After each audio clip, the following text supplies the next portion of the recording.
të kampionatit botror. Ndesja e të shtunës Esmeralda, çfarë jehone ose çfarë pasqyrimi ka patur në shtypin ndërkombëtar?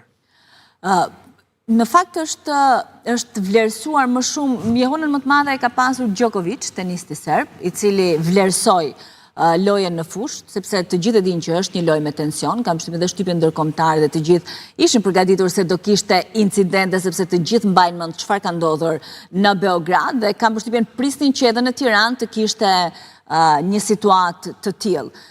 Por që nuk është se ndodhi dhe në shtypin ndërkombëtar, tani atje vlerësohet mënyra e lojës, vlerësohet edhe fair play, ato që ne thamë që I shpallim edhe tradhtar, mënyrën se si u sollen lojtarët shqiptar, por edhe lojtarët serb, në shumë raste pavarësisht atyre momenteve që bënin sikur me çfarë I goditën për gotat plastike, sepse simulimet e tyre, po edhe ata donin që të krijonin çdo lloj gjëje që të dënoi fusha jonë. Në fakt, të dy ato momente erdhen në një hapësirë të ndeshjes që ne ishim më mirë edhe më shumë na ulën ritmin. Ato dy momente të tyre pa gotave, por që serbët më shumë t'i bën sikur u goditën dhe nuk ishin goditur. Por kam përshtypjen se Shqipëria, domethënë në arenën ndërkombëtare, në media ndërkombëtare ka fituar pikë nga ajo ndeshje. Për mënyrën e sjelljes, për lojën dhe edhe për rezultatin, se unë e thash edhe njerë se ne pavarësisht se mendojmë se jemi ne dhe ne duhet fitojmë, Serbia është vërtet ekip I madh, kanë edhe shkollë, kanë edhe lojtarë shumë të mirë që luajnë me ekipe shumë të mira dhe që luajnë gjatë gjithë kohës. Po, tanët luajnë gjatë gjithë kohës, Andi? Se për shembull I kemi në klube me emër. Kemi në klube me emër. Dhe Jure për shembull Broja është e Chelsea. Aslani është tek Aslani është tek Interi, nuk është se ka marrë shumë minuta, është një lojtar zvendësues titullar dhe thuajse gjithë kohës luan Berat Gjimshiti.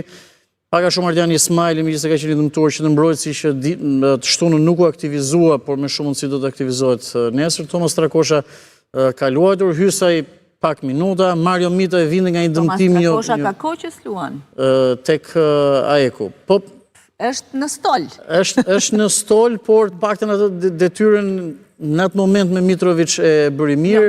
Nuk po themi për performancën, por nuk luan. Ai që luan në fakt është e trit Berisha, këto kohë, edhe triti nuk u thirr, po u thirr ky që nuk luan. Pak minuta kanë Ilir. Thuajse edhe po të marrësh deformacionin, shumë pak minuta kanë në ekipet e tyre. Edhe Hoxha, edhe Manaj ka qenë, edhe Manaj këtë sezon shumë I dëmtuar. Broja tek Everton. 3 muajt e fundit Manaj nuk luajti dhe ca më tepër nuk luan në një ekip që ran nga kategoria në kampionatin turk.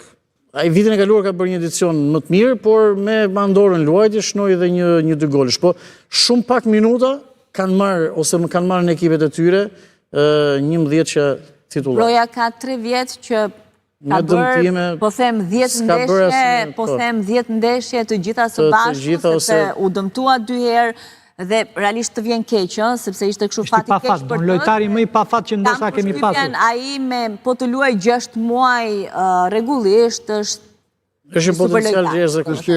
Ka një potencial. Gjërat më të mira ai ka bërë edhe në Anglinë, edhe me Andorën, me pasime etj. Është një lojtar që kemi fat që kemi, por shumë fat keq ai vetëm për shkak këtyre.